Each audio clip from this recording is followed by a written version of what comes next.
24절부터 17절까지 말씀에 대한 태도라는 제목으로 함께 은혜를 나누겠습니다. 한 절 한 절 교독하겠습니다. 제가 먼저 읽겠습니다. 수일 후에 벨릭스가 그 안에 유대 여자 드루실라와 함께 와서 바울을 불러 그리스도 예수 믿는 도를 듣거늘 바울이 의와 절제와 장차 오는 심판을 강론하니 벨릭스가 두려워하여 대답하되 지금은 가라, 내가 틈이 있으면 너를 부르리라 하고 동시에 또 바울에게서 돈을 받을까 바라는 거로 더 자주 불러 같이 이야기하더라. 이때가 지난 후 보르기오 베스도가 벨릭스의 소임을 이어받으니 벨릭스가 유대인의 마음을 얻고자 하여 바울을 구류하여 두니라. 아멘. 사랑하는 여러분, 우리는 지난주에 로마 총독 벨릭스 앞에서 의인과 악인의 부활을 힘있게 전하는 바울의 메시지를 함께 들었습니다. 이 부활에 대한 메시지는요, 기독교 복음의 핵심 메시지이자 복음의 정수라고 할 수 있습니다. 지난주에 전해드린 성경의 메시지, 의인과 악인의 부활, 하나님께 대한 소망, 이 메시지는요, 기회가 될 때마다 우리 최성솔 형제가 그 단톡방에 보내드린 말씀 파일이나 또 순빛교회 유튜브 말씀 채널을 통해서 여러 번 반복해서 들어보시길 권해드립니다. 그만큼 부활은 매우 중요하기 때문입니다. 부활의 메시지가 너무나도 중요한 것은요, 이 부활의 메시지 안에 성도의 소망인 구원과 영생과 천국과 같은 복음의 핵심 메시지가 모두 이 부활 안에 담겨있기 때문입니다. 사랑하는 여러분, 이 의인과 악인의 부활의 복음을 듣고 벨릭스 총독의 반응이 어떠했습니까? 우리 22절과 23절 말씀 함께 읽겠습니다. 22절부터 시작. 벨릭스가 이 도에 관한 것을 더 자세히 아는 고로 연기하여 이르되 천부장 루시아가 내려오거든 너희를 처결하리라 하고 백부장에게 명하여 바울을 지키되 자유를 주고 그의 친구들이 그를 돌보아 주는 것을 금하지 말라 하니라. 아멘. 이 재판을 주관했던 벨릭스는요, 본문을 자세히 보면 바울이 무죄하다는 것을 알았습니다. 바울의 소요를 일으킨 것도 로마에 반역한 것도 아니고요, 다만 이 의인과 악인의 부활, 죽은 자의 부활을 전했기 때문에 유대인들의 소요와 소동을 일으킨 거죠.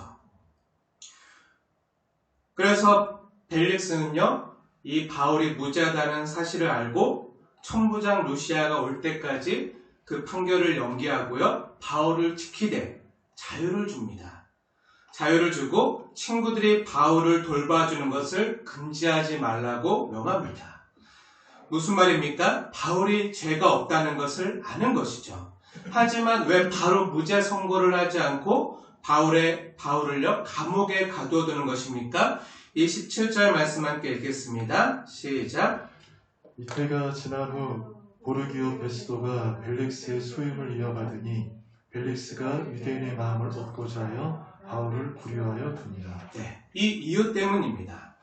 바울이 아무 죄가 없고 바울의 말이 참이고 진실이라는 것을 알고 있었지만 유대인들의 마음을 얻기 위해서 바울을 풀어주지 않고 구류하여 두는 것이죠.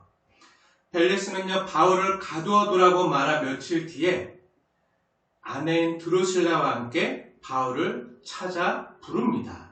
여기서 다시 한번 벨릭스와 그의 아내인 드루실라에 대해서 살펴볼 필요가 있습니다. 2주 전에 벨릭스가 어떠한 사람인지 잠깐 소개를 드렸는데요. 다시 소개해 드리겠습니다. 이 벨릭스는요, 로마 총독, 당시 가이사라를 다스리던 로마의 총독이었는데요. 벨릭스는 노예 신분에서 로마에서 최초로 총독이 된 사람입니다. 그에게는 총 3명의 아내가 있었다고 했는데요. 여기 오늘 본문에 나오는 유대 여자 드루실라는요, 3번째 아내였습니다. 역사 기록에 보면 드루실라는 매우 아름다운 여인으로 기록되어 있을 정도예요. 그래서 벨릭스는 이 드루실라를 얻기 위해서 온갖 부정한 일을 저지르고 술수를 쓴 후에 그 전에 결혼했던 아내들을 버리고 이 드루실라와 결혼을 합니다. 사실 이 드루실라도요, 벨릭스 못지않은 여인입니다. 얼굴은 매우 이뻤을지 모르지만 그 마음과 행실은 좋지 못했어요. 이 드루실라는요, 사도행전 12장에 나오는 헤롯 아그리빠 왕의 딸입니다. 12장 헤롯 아그리빠 1세를 기억하십니까? 야고보를 칼로 죽이고 베드로를 옥에 가두었던 악한 왕이죠. 그때가 무교절이라 베드로를 죽이지 못하고 그때 어떤 일을 합니까? 성도들이 교회가 베드로를 위해서 기도함으로 베드로가 옥에서 풀려나게 됩니다. 그 일을 자행했던 왕이요, 이 드루실라의 아빠 헤롯 아그리빠 1세입니다. 그 헤롯 아그리빠 1세의 딸이에요. 그리고 이제 24장 뒤에 25장이 나오잖아요. 그 25장에 보면은 바울이 헤롯 아그리빠 2세에게 재판을 받습니다. 그 아그리빠 2세의 여동생이 바로 이 드루실라입니다. 이 드루실라 역시 남자 관계가 복잡하고요, 과거가 많은 여인인데 이 드루실라의 세 번째 남자가 바로 벨릭스입니다. 첫 번째 남자 파온하고 두 번째 남자 결혼했는데 당시 유대 가이사라의 최고 권력을 가지고 있었던 이 벨릭스가 계속 그 미모에 반해서 쫓아다니고 계속 이렇게 여러 가지 가진 술수와 그런 것으로 이렇게 계속 접촉해 오자 이 드루실라 역시 그 남편을 버리고 그 두 번째 남자와 이혼하고 이 벨릭스와 결혼한 여인입니다. 부정을 저지르고 그렇게 결혼한 거예요. 어찌 보면 이 벨릭스나 드루실라나 같은 부류의 사람들이라고 할 수 있습니다.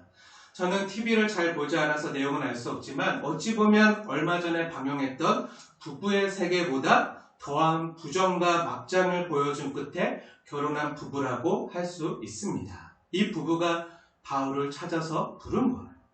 아무튼 로마 총독 벨릭스와 드루실라가 당시 유대 땅에 가장 유명하고 이슈가 되었던 이 바울에 대한 호기심 때문에 이 바울을 찾아 불렀는지, 아니면 벨릭스가 재판 중에 바울이 전하는 의인과 악인에 대한 부활, 이 메시지를 듣고 마음의 두려움과 또 바울의 진실함에 대해 반해서 더 알고자 싶어서 바울을 불렀는지, 어찌 되었건 바울을 찾아 불러서 바울이 전하는 예수 그리스도를 믿는 도를 듣게 됩니다.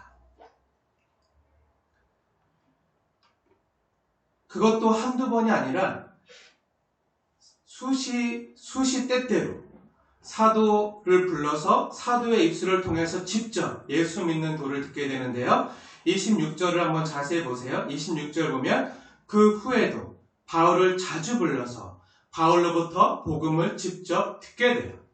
어떤 로마 역사가는요, 바울이 이 가이사라 감옥에 갇혀 있다가 구류되어 있다가 로마로 압송되어 가기 전까지 2년 동안 구류되어 있었다라고 말하는데요. 이 기록이 사실이라면 꽤 오랜 시간 동안 벨릭스와 드루실라 부부는요, 언제든지 본인들이 원할 때, 듣고 싶을 때 언제든지 편하게 사도를 직접 불러서 복음을 듣고 배울 수 있었던 거예요. 그리스도 예수를 믿는 도를 직접 들은 거죠. 어찌 보면요, 아무나 누릴 수 없는 엄청난 특혜고요, 은혜, 기회였던 거죠. 하지만 너무나도 안타깝게도 벨릭스 부부는 구원받을 은혜 기회를 놓쳐버리고 그 복음 들을 수 있는 기회를 이용해서 돈을 벌 수 있을까만 생각하다가 세상에서 가장 불쌍한 사람들이 되고 맙니다. 한번 생각해 보세요. 사도로부터 직접 2년 가까이 되는 긴 시간 동안 자신들이 원하면 언제든지 사도를 불러서 직접 예수 믿는 도에 관한 내용을 배울 수 있었어요. 부활에 대해서, 구원과 영생에 대해서, 하나님 나라에 대해서 복음을 들을 수 있는 기회가 주어진, 어찌 보면 가장 축복된 사람들이었지만요, 그 기회를 돈 때문에 다 놓쳐버리고 끝내 회개하지 않고 구원에 이르지 못한 채 죽어간 가장 불쌍한 영혼들로 성경에 기록되어져 있습니다.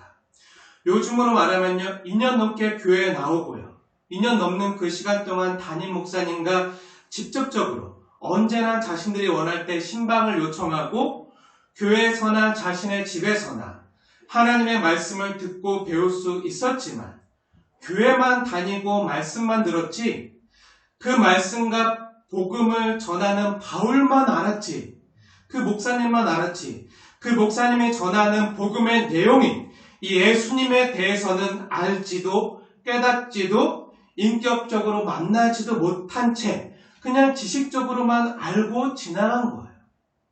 얼마나 안타까운 일인지 모릅니다.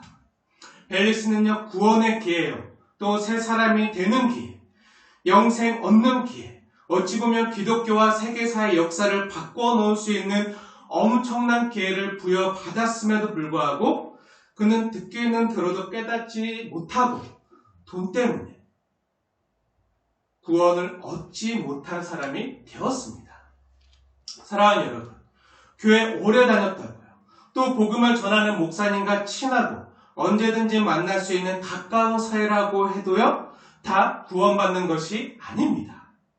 아무리 교회를 오래 나오고요, 말씀을 많이 듣고 성경 공부를 많이 참석하고 또 그 말씀과 복음을 전하는 목사님과 인격적으로 아무리 가깝다고 해도요, 말씀의 본체와 복음의 주가 되시는 예수 그리스도를 인격적으로 만나지 않는다면요, 아무것도 아닙니다. 벨릭스와 같이 가장 불쌍한 사람이 될 수도 있다는 거예요. 저와 인간적으로나 인격적으로 가깝지 않아도 좋습니다. 하지만 제가 전하는 복음의 주가 되시는 주 예수님과는요, 여러분 모두가 저보다도 더 가깝게 모두 인격적으로 친밀하게 예수님을 만나고 누리게 되시길 간절히 바라고 소원합니다. 회개하고 주 예수를 믿으시고요, 주님이 주시는 성령과 영생의 복을 다 누리시길 간절히 축원합니다.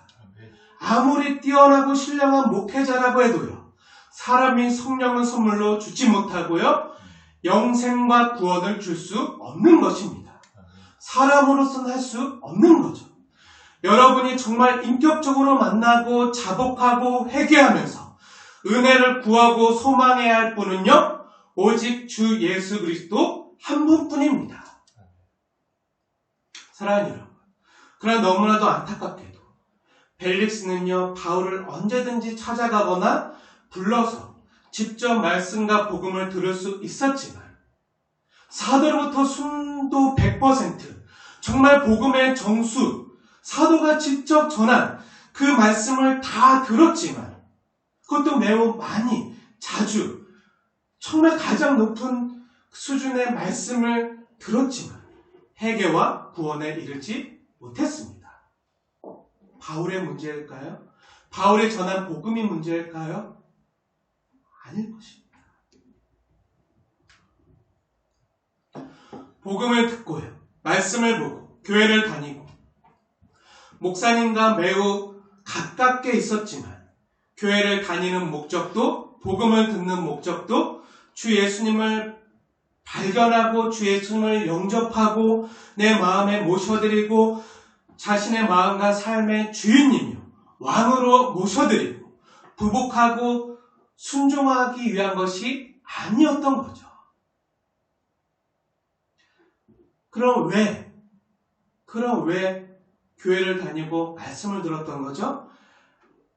말씀을 통해서 예수를 발견하고 예수 안에서 자신의 삶이 발견되어지는 것이 그 목적이요 소망이 아니라 벨릭스가 말씀을 대하고 그 사도 바울 목사님과 가깝게 지내고 계속 불러서 이야기하고 교제하는 그 목적과 이유가 교회와 복음을 이용해서 돈을 얻어내고자 하는 자신의 탐욕과 탐심을 만족시키기 위해서 말씀을 대했기 때문입니다. 말씀을 대하는 태도가 달랐기 때문이죠. 26절 말씀 자세히 보십시오. 복음을 더 자주 듣길 원하는 이유가 돈 때문이었습니다. 26절 말씀 함께 읽겠습니다. 시작. 동시에 또 바울에게서 돈을 받을까 바라는 거로 더 자주 불러 같이 이야기하더라. 아멘. 너무나도 안타까운 일이죠. 벨릭스는요, 이전 재판에서 바울이 이방인 교회를 두루 다니면서 많은 교회를 세웠고 그 교회들로부터 구제할 돈을 받아서 예루살렘에 있는 많은 동포를, 자기 민족을 구제하기 위해서 많은 재물을, 혼자 그 많은 재물을 들 수가 없어서 이방인 교회 많은 대표자들과 함께 그 돈 보따리를 들고 예루살렘 교회 뿐만 아니라 예루살렘에 있는 많은 유대 민족 자기 동포들을 구제하기 위해서 그 돈 주머니를 들고 올라온 것을 알고 있었습니다. 재판 과정에도 그런 내용들이 나왔잖아요. 그리고 지금도 바울을 위해서 로마 제국 전역에, 유럽과 아시아 전역에 흩어져 있는 많은 이방인 교회들이요, 바울을 돕기 위해서 찾아오고 바울을 물질로나 다른 여러 가지로 돌봐주는 것을 다 보고받아서 알고 있어요. 벨릭스가 바울에게 자유를 주고 구려도 돼. 그렇지만 바울에게 찾아오는 친구들이나 돌봐주는 것을 금하지 말라라고 명했잖아요. 그래서 많은 사람들이 바울에게 찾아오고 바울을 도와주고 돌봐주는 그런 것들을 백부장이나 병사들을 통해서 다 보고받고 있는 중이에요. 바울이 자신을 돌아보기 위해 찾아오는 이방인 교회의 많은 형제들에게, 대표자들에게 자신의 석방을 위해서, 복음 증거 사역을 위해서 이제 나가서 담대하게 복음을 더 전할 수 있도록 하기 위해서 교회 말에서 보석금을 낼 수 있도록 요청할 수도 있었겠죠. 그렇게 보석금을 낼 수 있도록 말을 했다면 바울은요, 어쩌면 돈을 탐했던 벨릭스에게 그 보석금을 주고 무죄 석방을 받을 수도 있었을 것입니다. 사실 벨릭스는요, 유대의 소요가 일어났을 때마다 무자비하게 유대인들을 수천 명씩 학살할 정도로 공포 정치와 폭력 정치로 유명했다. 그렇게 폭력으로 진압했던 사람이었기 때문에 바울이 이방인 교회들에게 말해서 많은 돈을 벨릭스에게 주었다면 굳이 유대인들의 마음을 얻기 위해서 바울을 계속 잡아두지 않았을지도 모릅니다. 사실 오늘날에도요, 교회 나오는 이유가 이 땅에서 잘되고 문제 해결받고 성공하고 내 힘으로는 안 되니까 하나님 덕으로 자아 실현과 자아 성취하고 건강하고 부자되고 가정이 평안하고 내 자녀들이 잘되고 마음의 위로와 평안을 얻기 위해서 이렇게 지극히 자신의 유익과 만족을 위해서 교회에 나오는 사람들이 얼마나 많습니까?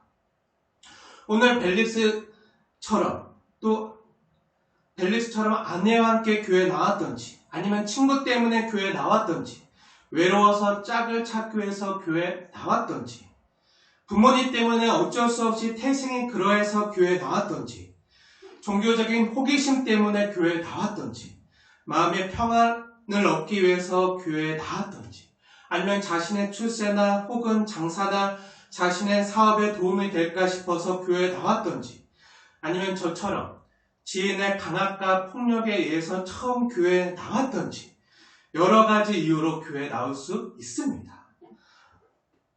저는요, 교회 빚받으러 찾아왔다가 예수 믿은 사람도 보았습니다.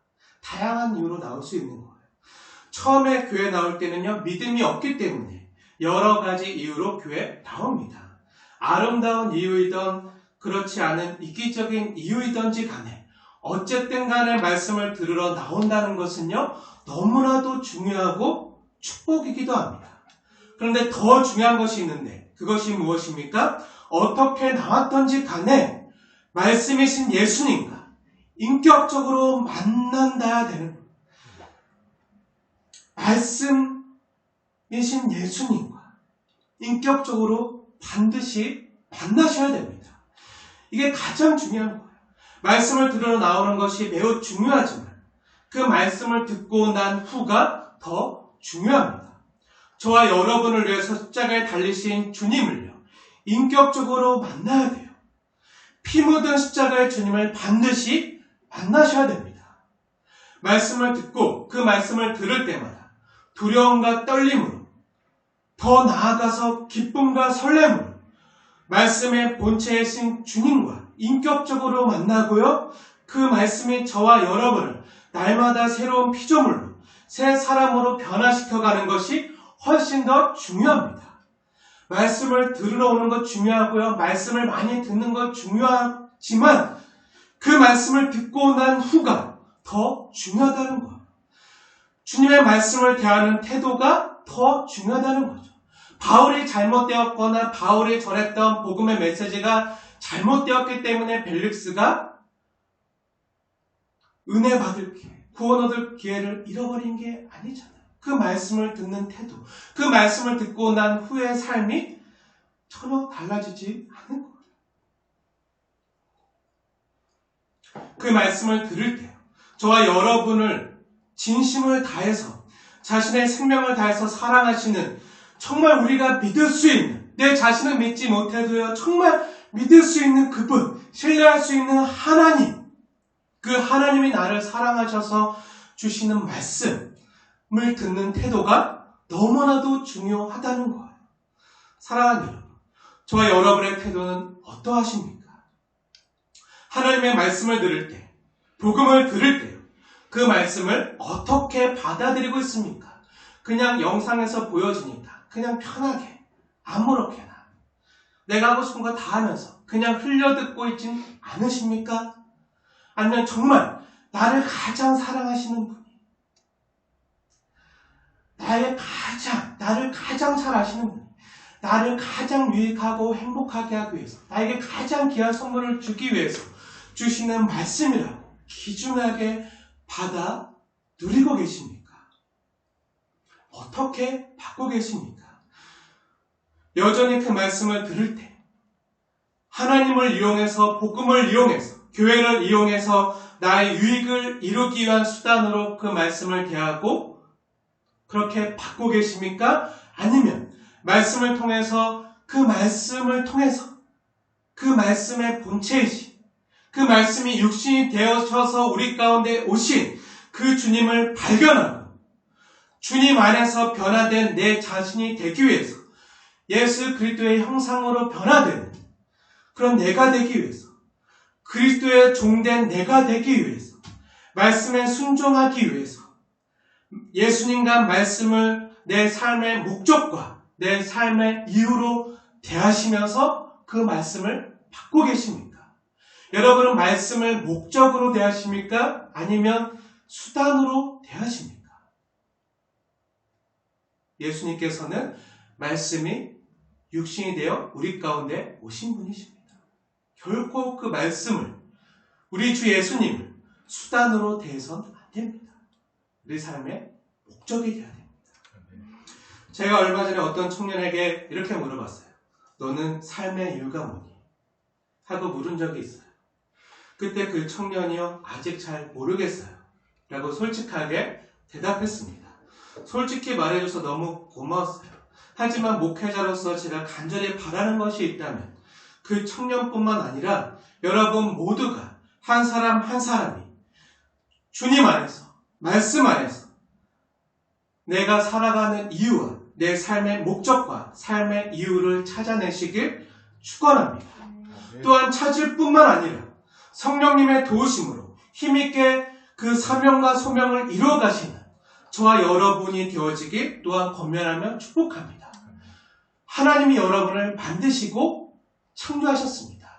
여러분을 가장 잘 아시는 분이 우리 창조주 하나님이십니다.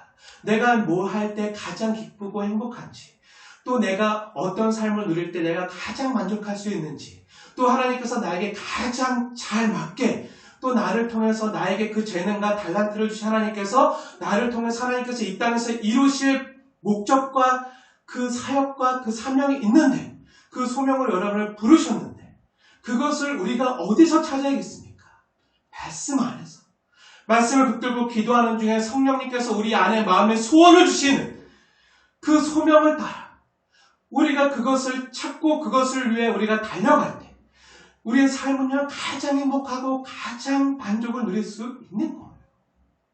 그것을 다 발견하고 찾아가는 여러분 되시길 축복합니다. 다시 말씀으로 돌아와서 조금 더 깊이 말씀을 상고해 보겠습니다. 지난주 본문 말씀 한번 떠올려 보세요.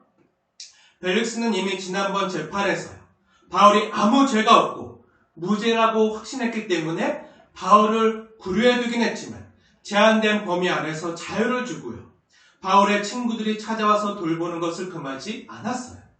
또한 벨릭스는요, 아마 바울이 지난번 재판 때뿐만 아니라 여러 차례 기회가 될 때마다 확신의 참 목소리와 그 태도로 진실성 있게 전하는 예수의 부활과 그리스도 예수 믿는 도를 들을 때마다 그 마음에 심히 감동이 되고 찔림과 두려움이 일어나는 것을 느낄 수 있었습니다.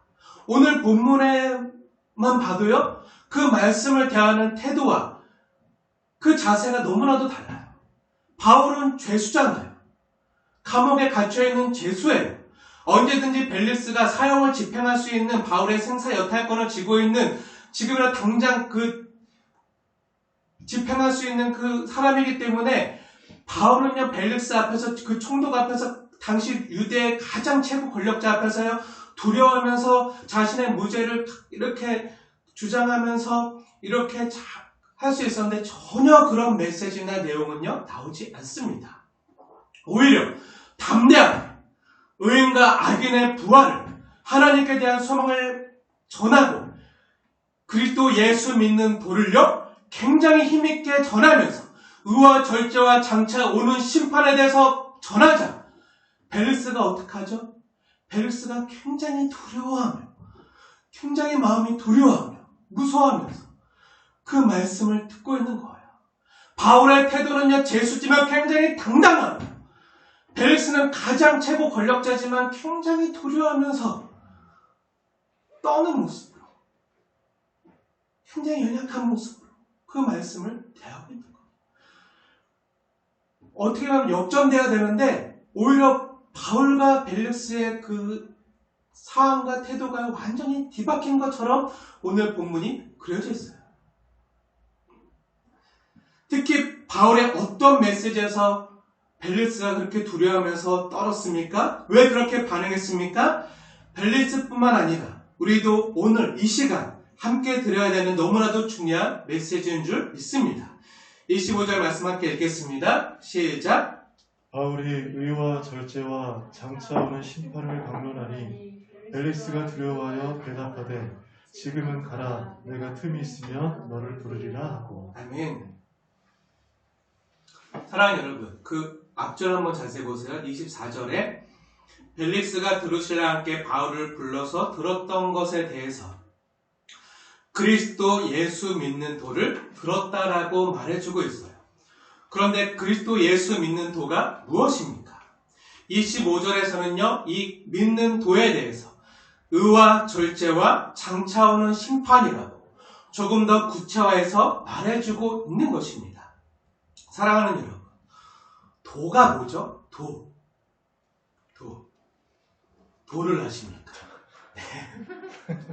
그럼 예수 믿는 도, 십자가의 도가 뭐죠? 길이라는 뜻이에요. 길 도자죠. 길은요, 이론이 아니라는 거예요. 길은 이론이 아니라 우리가 걸어가야 할, 실제로 살아내야 할 길이라는 뜻입니다. 예수를 믿는 것과 사는 것이 따로가 아니라 예수를 믿는 자는 이렇게 사는 자라는 거예요. 예수를 진실로 믿는 사람들은 이러한 길을 걸어가는 사람들이다. 예수 그리스도를 믿는 도에 대해서 말하고 그 길, 좁은 길, 예수 그리스도를 믿는 사람들이 걸어가는 길은 의와 절제와 장차 오는 심판을 두려워하며 준비하는 사람들의 길이라는 거예요. 의와 절제와 장차 오는 심판에 대해서 두려워하며 또 설레임으로 준비하면서 살아가는 삶입니다. 마라나타의 삶이죠. 언제 주님 오실는지 우리는 알 수 없지만 주 예수여 어서 오시옵소서 하면서 정결한 신부의 모습으로 의와 절제의 삶 가운데, 아까 우리가 찬양을 불렀지만 정말 주님 언제 오실지 알 수 없지만 우리가 기름을 준비하면서 우리의 거룩한 삶을 주께 드리면서 장차 오는 심판을 준비하며 사는 삶입니다. 의인의 부활을 소망하면서 영생을 바라는 삶이지요. 사랑하는 여러분, 오늘 성경은 왜 그리스도 예수 믿는 도를 의와 절제와 장차 오는 심판을 준비하는 것이라 말해주고 있습니까? 성경에서 말하는 의는요, 단순히 옳고 그른 것에 대한 것이 아닙니다. 성경은요, 한결같이 이 의에 대해서요, 하나님과의 관계의 의를 말해주고 있어요. 쉽게 말하면 하나님의 하나님 되신가, 우리의 사람의 사람됨, 피조물됨을 말하고 있는 거예요. 이 관계의 의입니다. 옳고 그른 이, 저스티스가 아니라 라이처스니스, 관계의 의예요. 토기장이신 창조주 하나님께서 우리 사람을 손수 빚으시고 숨을 불어 만드시고 아름다운 사랑의 관계를 나누고 누리게 만드셨는데, 이 관계의 의를요, 죄와 사망이 들어와 완전히 깨뜨려 놓았습니다. 하나님과 사람 사이가 죄로 인해서 완전히 단절되고 멀어진 것이죠. 이러한 관계를 회복시키고 다시 이어주실 수 있는 분은요, 이 죄와 사망의 문제를 해결할 수 있는 능력을 가지신 하나님, 흠없는 어린 양 되신 예수님만이 해결할 수가 있는 거예요. 자신의 생명값으로, 하나님의 생명값으로 죄의 값을 대신 다 치르시고 우리를 값주고 사서 하나님께 드리신 주 예수님의 의로우심으로 하나님 아버지와 우리의 관계가 다시 회복될 수 있다는 거예요. 이것은요, 사람으로서는 안 되고 오직 예수 그리스도의 의가 우리의 의가 될 때만 가능한 거예요. 이 예수님의 의가 언제 우리의 의가 됩니까? 모든 사람이 다 죄가 있었는데요, 이 죄값으로 사망과 형벌에 이를 수밖에 없었는데, 죄에 대한 하나님의 진노와 장차오는 심판과 함께 이 진노와 심판을 우리 주 예수님께서 어디서요? 십자가에서 내 대신 다 받아내셨다는 이 십자가의 복음이 들려질 때, 이 십자가의 증인 되시고 성부 하나님과 성자 예수님의 마음을 깊이 통달하시고 어떠한 마음으로 성부 하나님께서 그 아들 예수 그리스도를 십자가에 내어주셨는지, 그리고 아들 성자 예수님께서는 어떠한 마음으로 그 십자가에 대신 달리셨는지, 그것을 가장 정확하게 알고 계시는 그 증인 되신 성령 하나님께서 우리 마음에 이 하나님의 사랑과 이 생명을 불어 넣으시고 이 십자가의 복음이 믿어지게 하시고 성령님께서 우리 안에 내주하셔서 이 복음이 참이고 진리인데 이것을 믿는 자마다 누구든지 이 전의 삶이 어떠하든지 관계없이 다 자녀로 받아주시고 사랑하시는 하나님이심을 확증시켜 보여주시는 것이 바로 예수 그리스도의 십자가입니다. 그래서 죄에 대해서 나도 예수 그리스도의 십자가에 함께 못 박혀 죽은 자이기에 나는 죄에 대하여 세상에 대하여 죽었노라. 그리고 예수의 부활이 나의 부활이 되어 하나님에 대하여는 산자로 의에 대하여 산 자임을 고백하게 되는 거죠. 그래서 죄에 대해서 죽은 자로, 죄에 대해서는 반응하지 않고요, 하나님에 대하여, 의에 대하여는 산 자로 하나님께 대하여, 의의 행실에 대하여 반응하고 변화되는 새로운 피조물이 되는 삶을 시작하게 되는 것입니다.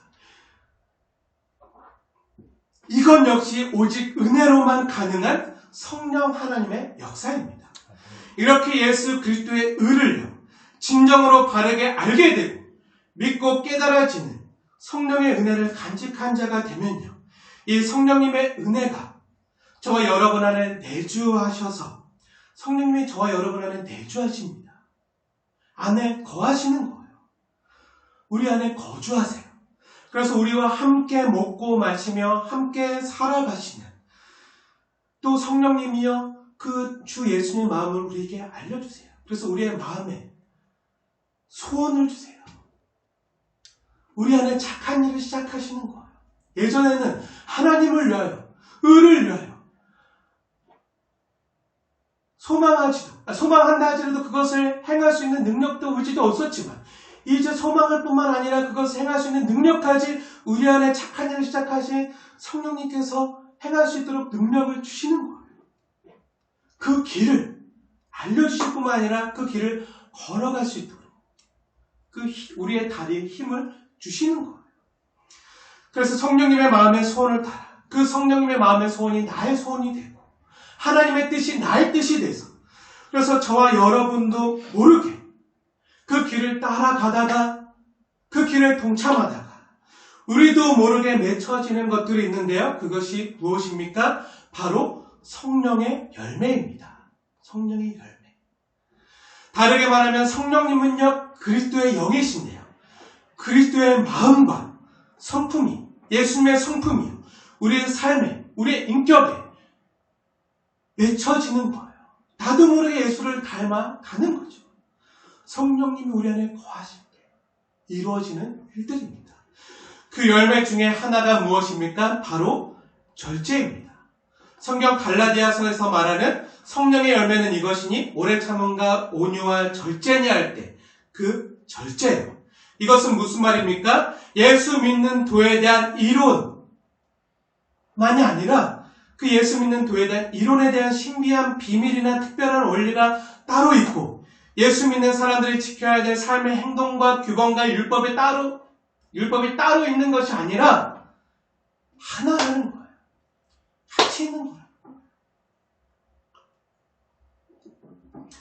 우리의 의가 되신 예수님을 진실로 바르게 믿으면 성령의 열매 맺는 삶은요 저절로 따라온다는 거예요.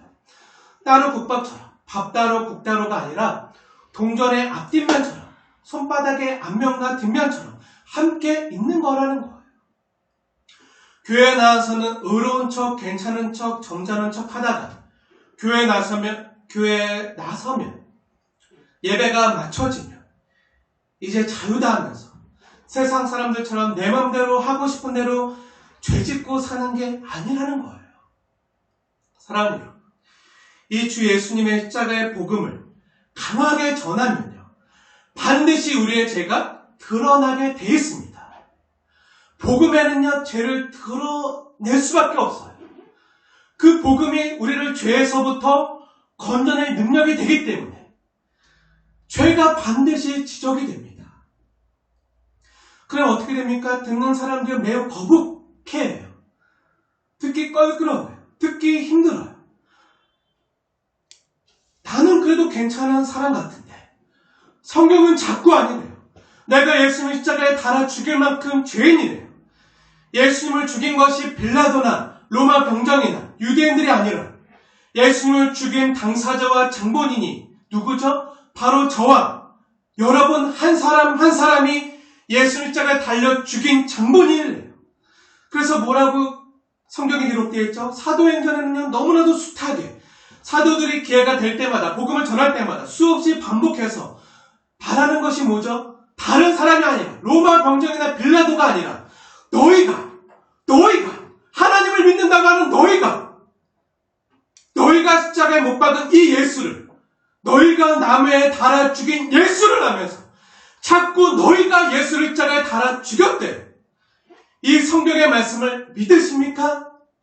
인정하셔야 됩니다. 지난번에도 제가 말씀드렸지만요.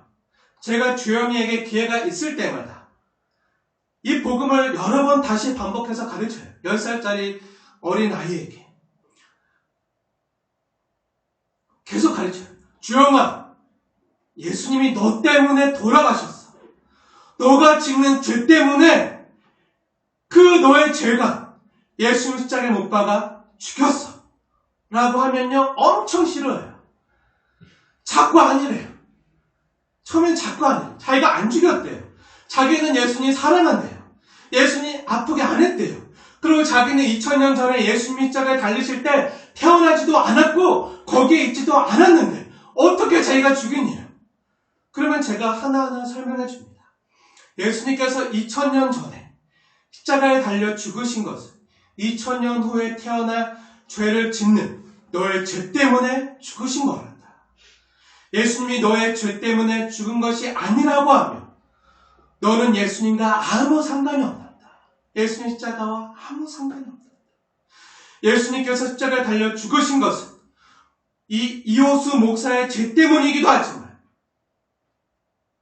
바로 너의 죄 때문이기도 하다.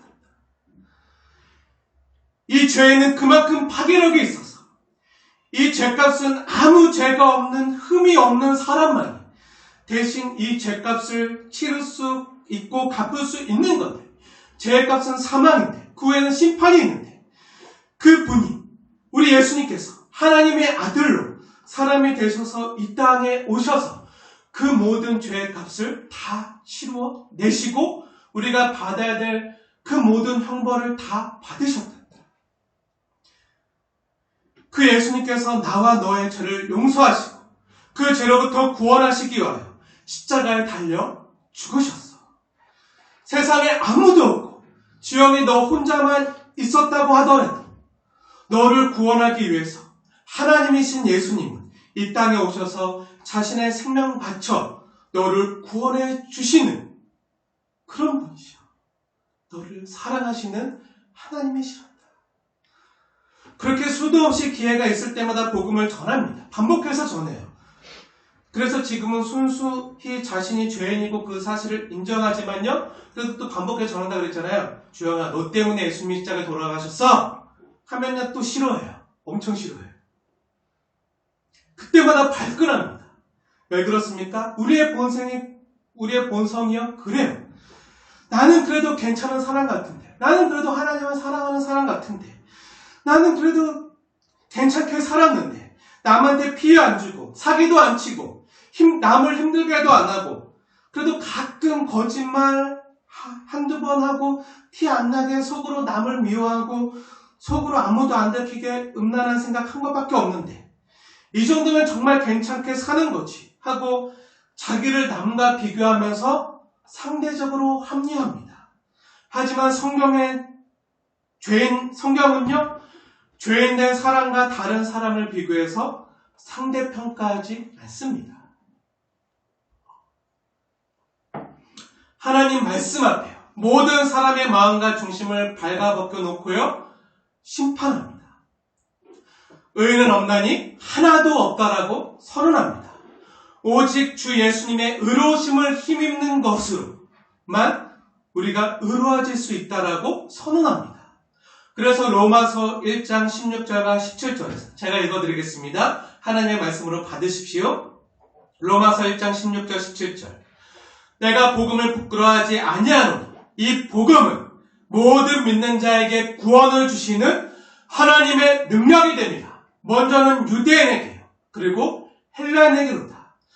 복음에 하나님의 의가 나타나서 믿음으로 믿음에 이르게 하나니 기록된 바 오직 의인은 믿음으로 말미암아 살리라 함과 같으니라 하고, 복음에 나타난 하나님의 의에 대해서 성경은 선포해 주고 있는 것입니다.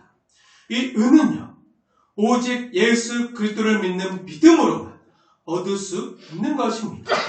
그래서 의인은 믿음으로 사는 거예요. 믿는 것 따로, 사는 것 따로가 아니라 믿음으로 말미암아 사는 것입니다. 함께 가는 것이죠. 말만이 아니라 행동이 함께 따라가는 거예요.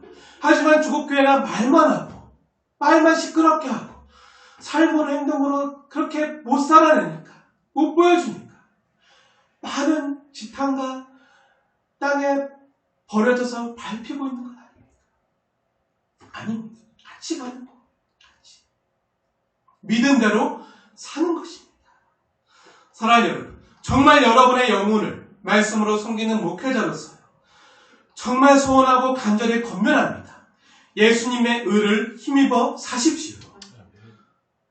모든 믿는 자에게 구원을 주시는 하나님의 능력이 된 복음을 믿는 자답게 살아가십시오. 말씀을 믿는 대로 살아가십시오. 말씀 따로 생활 따로 살지 마시고,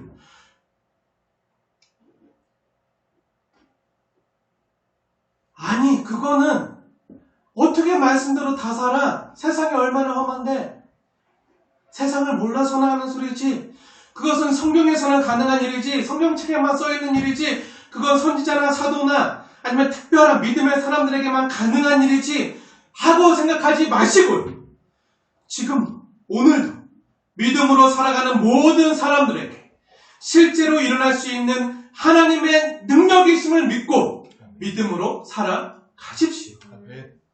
우리의 의로움이 아니라 예수의 의를 힘입어서 사십시오. 예수를 믿는 자답게 살아가십시오. 예수님의 마음과 성품을 품은 자답게 살아가십시오.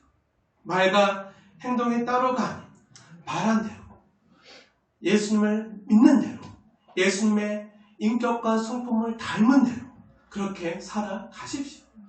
이 땅에서의 삶이 전부가 아니라 장차 오는 심판과 그 심판대 앞에서 의인과 악인의 부활이 있음을 알고, 그리고 하나님에 대한 소망, 성도의 소망, 의인의 부활을 소망하는 자답게 살아가십시오.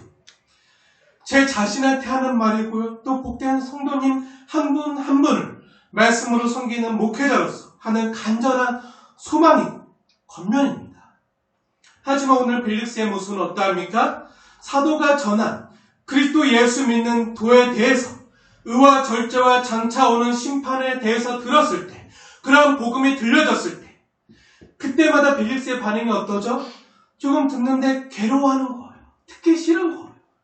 자꾸 자신의 죄가 지적당하니까, 의롭게 살지 못한 자신의 죄가, 또 부정하게 절제하지 못하고 음란하게 또 돈을 탐하면서 살았던 그 자신의 죄가, 절제하지 못한 자신의 죄가 지적당할 때마다 장차 오는 심판이 있는데 그 심판 앞에서 자신이 서야 될 거 생각할 때 너무 두렵고 떨리는 거예요. 그러니까 듣기 싫은 거죠. 조금 듣다가 괴로워하면서 듣기 싫어했습니다. 그러니까 어떡하죠? 듣기 싫으면 어떡합니까? 피합니다. 듣기 싫으면 회피하는 거예요. 안 들으면 편하니까. 그래서 이젠 되었다. 그냥 지금은 가고 나중에 다시 얘기하자. 아니 그만. 나한테 잔소리 좀 그만하고, 나도 아니까 알았어 거기까지 하고 나중에 다시 얘기하자고 보내는 거예요. 복음을 듣는 중에 하나님의 말씀이, 복음이 자신의 죄를 드러내니까 마음에 찔리고 두려움이 오자 하나님의 그 심판대 앞에, 장차 오는 심판 앞에 서게 되죠. 서게 될 것이 떠오르죠. 두려워서, 듣기 싫어서, 이제 그만 말하고 나중에 보자 하면서 그것을 자꾸 연기하는 것입니다. 벨릭스와 드루실라가 부정을 저질러서 전 남편과 전 아내를 버리고 결혼했잖아요. 불의한 방법으로 총독의 자리에 올랐잖아요. 그리고 장차 올 심판에 대해서 말하자 자꾸 양심이 찔리는 거죠. 당신도 장차 올 심판날에 그분에게 심판을 받아야 되는 죄인입니다. 이렇게 가르치는 거예요. 복음은요, 우리를 말씀 앞에 적나라하게 서게 만들어요. 당신의 절제하지 못하는 삶으로부터 빨리 돌이키지 않으면 안 됩니다. 정의롭지 않고 불의한 사람으로부터 빨리 회개하고 돌이키지 않으면 안 됩니다. 하고 죄에 대해서 지적하면서 십자가 앞에 나오도록, 그 죄의 짐을 벗도록 십자가의 복음을 전하는 거예요. 바울의 복음, 전도와 하나님의 심판 이야기를 들은 벨릭스는요, 그 마음이 어떻게 되죠? 두려운 마음이 들어요. 바울이 어떤 사람이에요? 정말 청렴하고 고결한 인격을 가진 사람이잖아요.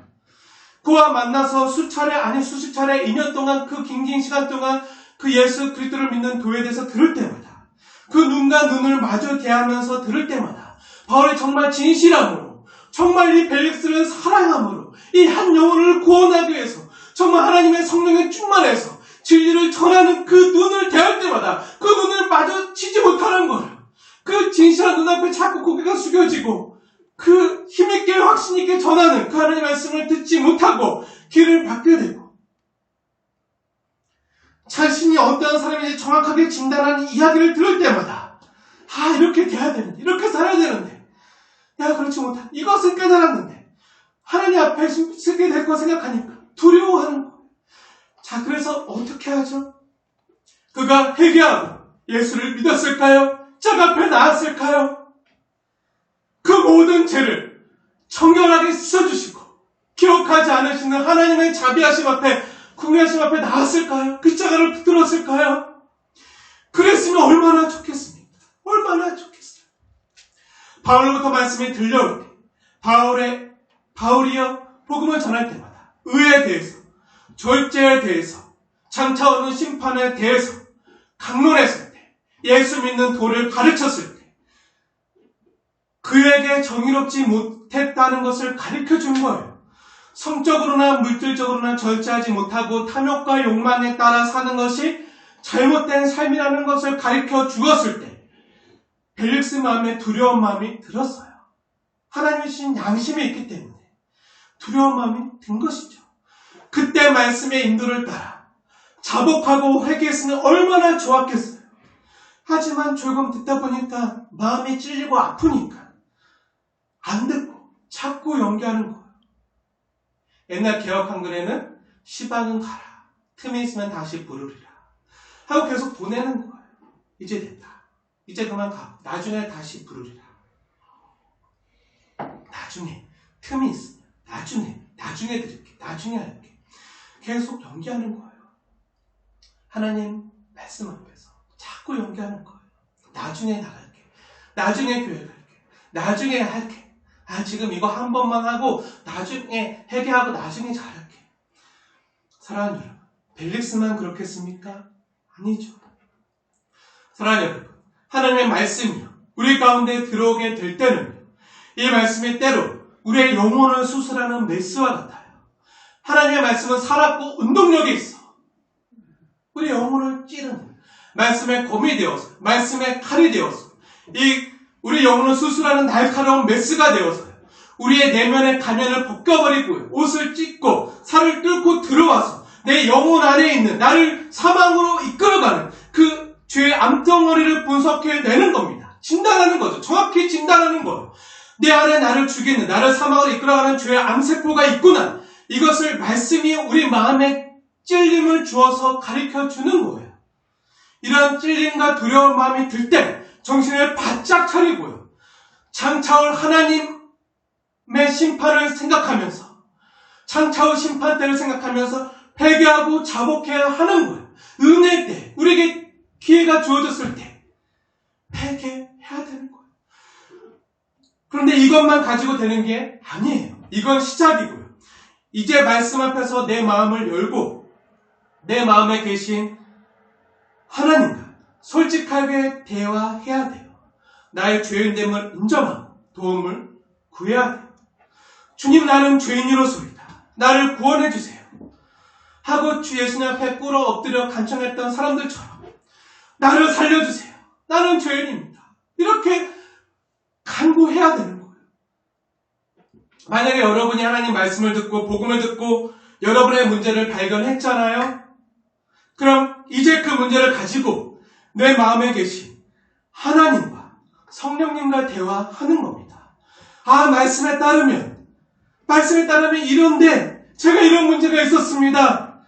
하나님, 근데 제 힘으로 안 고쳐집니다. 하나님, 내가 끊지 못하는 제가 이런 겁니다. 저의 상처는 이것이고요. 그리고 내가 자꾸 다른 거는 괜찮은데, 다른 거는 이길 수 있겠는데, 내가 자꾸 반복해서 계속 넘어지는 가장 연약한 부분이 바로 이러한 죄이고 이것입니다. 하고 성령님 도와주세요. 하고 성령님께 도움을 구해야 되는 거예요. 그러면요, 우리가 연약하여 할 수 없는 그것을요, 성령 하나님께서 도우십니다. 성령님의 도우심을 믿고 구하는 자리까지 나아가야 되는 거예요. 나의 죄의 문제는 내가 고칠 수 있는 것이 아니에요. 사람이 할 수 없어요. 우리를 거룩하게 하시고 우리를 치유하시는 성령 하나님께서만 하실 수 있는 일입니다. 말씀의 칼인 메스를 가지고 수술 부위까지 갔잖아요. 문제가 뭔지 알았어요. 정확히 말씀으로 정확히 진단을 내렸어요. 그렇다고 병이 고쳐지는 게 아니잖아요. 내 병이 뭔지 알아요. 진단이 내려졌어요. 그렇다고 해서 병이 고쳐지는 게 아니잖아요. 그렇다고 해서 수술이 끝나는 것이 아니라 우리를 사망으로 이끄는 죄의 암덩이, 이것을 확 도려내야 돼요. 여기에 방사선을 딱 찌고 항암 치료를 하고 해서 암세포를 딱 죽여버려야 되는 거예요. 말씀의 메스로 수술 부위를 정확하게 특정한 후에 이 종양을 잘라내고 여기 성령의 도우심과 능력으로 방사선을 째고 항암 치료를 해서 말씀으로 계속 치료를 해서 도려내버려야 되는 거예요. 내 힘으로는 이걸 이길 수가 없어요. 고칠 수가 없어요. 그래서 나의 의사가 되시는 하나님께서, 성령님께서, 나에게 생명을 주시는, 나를 치유하시는 성령님께서 도와주셔야 돼요. 성령님이 직접 고쳐주셔야 돼요. 라고 이렇게 계속 하나님과 성령 하나님과 대화하는 가운데 내 가지고는 안 돼요. 내 가지고는 안 돼요. 내 가지고는 안 돼요. 나를 지으신 하나님께서, 내 몸을 누구보다 잘 아시는 하나님께서, 내 영혼의 문제를 누구보다 잘 아시는 하나님께서 이런 나의 죄의 문제를 고쳐주시고 치료해주세요.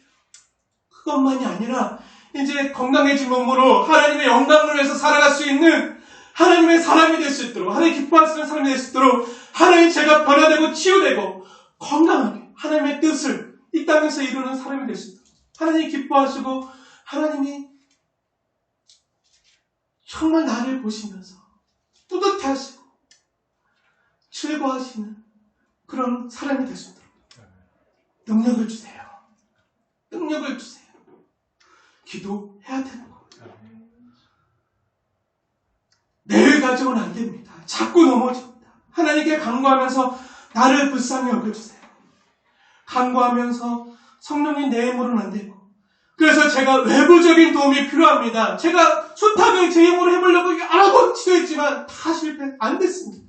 그러니 이제 외부에서 하나님께로부터, 하늘로부터 오는 외부적인 도움이 필요합니다.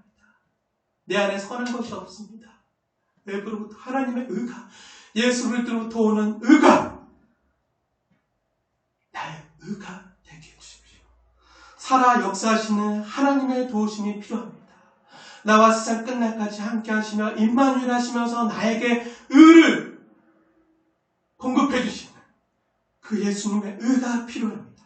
하나님 나를 움직여주세요. 나를 변화시켜주세요. 이렇게 간구하게 될 때요, 그때 비로소 나의 속에 있는 그런 옛사람의 모습이 드러나는, 치유되고 이것을 이길 수 있는 힘이 생기게 되는 거예요. 그렇게 새 사람이 되는 것입니다. 그냥 되는 건 없는 거예요. 사랑하는 여러분, 저와 여러분이 말씀을 들을 때 정말 중요한 것이 있습니다. 그것이 무엇입니까? 하나님께서 말씀으로 여러분의 마음을 노크하시고 때로 말씀으로 복음을 들려주실 때 여러분의 죄가 드러나고 찔림과 두려움이 생기잖아요. 그럼 우리 마음에 두려움이 올 때 그 은혜의 때를 연기하지 마시고요, 즉시 그때 그 자리에서 말씀 앞에서 여러분의 삶과 마음을 다 내려놓고 회개하고 자복하고 고침 받아야 한다는 사실입니다. 말씀의 메스가 영혼 깊은 곳까지, 영혼 깊은 곳에 있는 암세포까지 다다라서 도려내야 되는데요, 때로는 우리가 그 말씀의 메스가 우리를 찌를 때 살갗 우리의 피부가 조금 찔러서 아프다고, 아파 너무 아파, 그만, 나중에 너무 아파서 안 돼, 나중에 다음에 수술한다고 하면요, 그 죄 때문에 죽는 거예요. 하나님께서 말씀으로 계속 우리의 영혼을 두들기실 때마다, 말씀의 메스를 가하실 때마다 그때 회복하고 주님께 다 내어 맡겨야 되는 거, 우리의 몸과 마음을 다 내어 맡겨야 돼요. 그래야 우리의 선한 의사가 되신, 우리 영혼을 고칠 수 있는 건강한 자에게는 필요 없고 병든 자에게나 내가 필요 있다. 그래서 죄인을 위해서 왔다 라고 우리를 찾아오신 그 예수님께 내어 맡겨야지 그 예수님은 우리의 영혼을 수술해 주시는 거예요.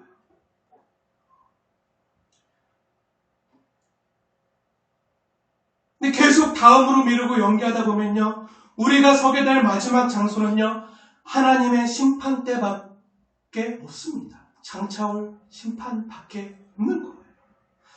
심판대 앞에 서기 전에 하나님 우리에게 말씀으로 노크해 주셨을 때, 은혜 주실 때, 우리 마음에 찔림이 들었을 때, 두려움감이 생겼을 때, 그때 즉시 기도해야 됩니다. 말씀을 듣는 중이라도 기도하셔야 돼요. 은혜 받을 때 그때 즉시 말씀을 읽어야 됩니다. 사랑하는 여러분, 우리가 언제든 얼마든 우리가 원하면 기도할 수 있고, 또 우리가 원할 때 말씀을 읽을 수 있고, 우리가 바랄 때 예배할 수 있다고 생각하시면 안 됩니다. 그런 때는 없을 수도 있습니다. 지금 우리가 얼마나 간절히 얼굴과 얼굴을 마주대하면서 하나님 앞에 함께 공동체로 현장 예배로 나가기 원하지만 지금 현장에서 예배하지 못하는 때가 왔잖아요. 가면 갈수록 모이기를 피하는 그 시대가 오게 될 것입니다. 지금 우리가 1년 전에 이것을 알았겠습니까? 지금처럼 현장에서 예배하지 못할 때도 올 수 있다는 거예요. 우리가 기도하고 싶어도요, 기도하지 못할 때가 올 수 있다는 거예요. 우리가 말씀 보고 싶어도요, 말씀 보지 못할 때가 올 수 있다는 거예요. 우리가 이런 일이 있을 거라고 언제 생각해 보았습니까? 하나님이 기회를 주셨을 때, 하나님 말씀을 우리의 마음을 놓게 해주셨을 때, 우리에게 찔림과 두려움이 임했을 때, 그때 즉시 연기하지 마시고요, 하나님 앞에 엎드리셔야 됩니다. 사랑하는 여러분, 주님께서 말씀하실 때 그때 말씀 앞에 엎드려 기도하십시오. 지금 기도하지 않으면요, 나중에 못하는 거예요. 벨릭스처럼 지금 자복하고 회개하지 않으면요, 구원의 기회가 다시 안 오고 지나갈 수 있는 거예요. 사랑하는 여러분, 간절히 축복하며 권면합니다. 지금은 은혜 받을 때고요, 기도할 때입니다. 나중으로 미루지 마십시오. 오늘 당장 말씀 보고요, 당장 기도하십시오. 이 예배가 끝나서 예배가 끝났구나, 자유하다, 딱 끝이지 마시고요, 예배가 마쳐지면요, 우리 사랑하는 가족, 우리 자녀를 부둥켜 안고 대화도 하고, 너가 바라는 게 뭐니? 기도 제목이 뭐니? 엄마 아빠 힘든 게 뭐야? 물어보면서 서로의 기도 제목과 문제를 가지고 기도하는 자리로 나아가십시오. 예배 끝났다, 배고프다, 밥 먹자, 상표라, 이렇게 하지 마시고요, 기도하시고 밥 먹으세요. 기도하시고. 말씀은 들었으니까. 네. 그리고 언제든지 내가 말씀 볼 수 있지, 이렇게 생각하지 마시고요, 매일매일. 가장 좋은 건요, 아침에 일어나서 가장 첫 번째 시간, 저도 잘 안 되고 애쓰는 부분이지만, 아침에 일어나서 가장 첫 번째 시간에 하나님의 말씀을 보고 기도하는 거예요. 그때 기도하지 않으면 하루 종일 기도하지 못할 수도 있습니다.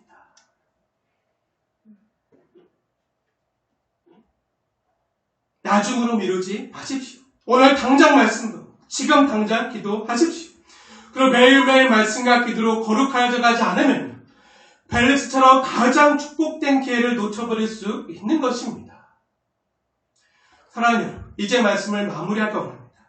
오늘 본문에 나오는 벨릭스를 보십시오. 틈이 있으면 다시 부르리라. 연기해버리면요, 이제 기회는 주어지지 않습니다. 벨릭스에게는 2년의 은혜의 유예 기간이 있었는데 우리에게는 얼마만큼의 은혜의 유예 기간이 있을지 몰라요. 지금 당장 하지 않으면요, 못하는 거예요. 이대로 끝일 수 있다는 것입니다. 오늘 기도하지 않는 사람은요, 내일도 기도하지 않을 가능성이 더 커집니다. 하나님의 말씀 앞에 내 영혼이 적나라하게 드러나서 내 죄가 드러나고 이대로 살면 안 되겠다 라는 찔림과 두려움이 올 때 그 기회를 붙드셔야 돼요. 붙들지 않고 놓쳐버리면요, 너무나 큰 것을 잃어버리게 되는 것입니다. 인생에 있어 제일 중요한 것뿐만 아니라 영생까지 잃어버릴 수 있게 되는 거예요. 많은 사람들이요, 언제든 기도할 수 있다라고 생각합니다. 그렇지 않습니다. 언제든 쉬지 않고 기도해야 하겠지만 지금 당장 기도하는 사람이요, 나중에 쉬지 않고 기도할 수 있는 거예요. 지체함 없이 지금 하나님이 내 마음에 찔림과 두려움을 주셨을 때 지금 당장 붙들어야 됩니다. 지금 은혜 받을 기회를 다음으로 미루지 마십시오. 복음의 긴급성 앞에 최우선적으로 말씀 보고 기도함으로 우리의 믿음과 영혼이 살아나야 됩니다. 오늘 말씀을 듣고 끝났다 하고 안도하지 말고요, 예배가 끝난 뒤부터가 진짜 시작입니다. 말씀 앞에서 여러분의 영혼을 산 제사로 태워 올려드려야 됩니다. 죄된 부분을 도려내고 각을 뜨고 불태워서 산 제사로 영적 예배로 우리의 일상을, 매일매일 일상을 하나님 앞에 올려드려야 합니다. 그것이 진짜 예배고요, 주님 받으시는 영적 예배입니다. 사랑하는 여러분, 우리가 주님께 올려드려야 될 진정한 예배가 바로 이러한 예배입니다. 하나님 말씀에 민감할 뿐만 아니라 말씀으로 인해 찔림과 두려움이 주어질 때 그때 지체치 않고 말씀과 기도의 자리로 나아가 주님께 나를 내어 맡기고 주님의 도우심을 구하는 자리로 날마다 나아가셔야 됩니다. 현장 예배를 못 드린다고 변명하거나 핑계대지 마시고요. 날마다 골방으로 들어가 말씀을 묵상하고 기도하는 자리로 나아가셔야 됩니다. 어찌 보면 지금 사회적 거리두기 기간은요, 우리 믿는 사람들의 믿음의 야성을 키울 때입니다.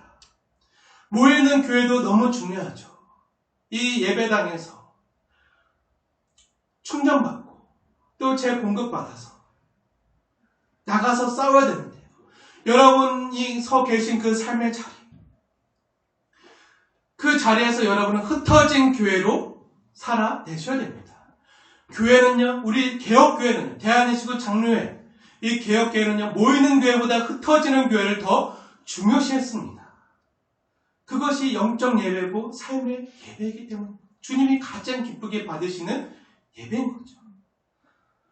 흩어져서 삶의 자리에서, 일상에서 우리가 진짜 의인인지, 나의 의가 아니라 예수의 의로우심을 붙들며 날마다 주님의 도우심과 능력을 의지하며 나의 죄와 싸우며 믿음으로 말미암아 사는 사람인지가 드러나는 장소가 여러분의 삶의 자리이고 현장이에요. 최전선이죠. 사랑하는 여러분, 다음 기회로 미루지 마시고요. 지금 여러분의 삶의 자리에서 은혜의 자리로 나아가십시오. 주와 함께 나아가십시오. 기도하겠습니다.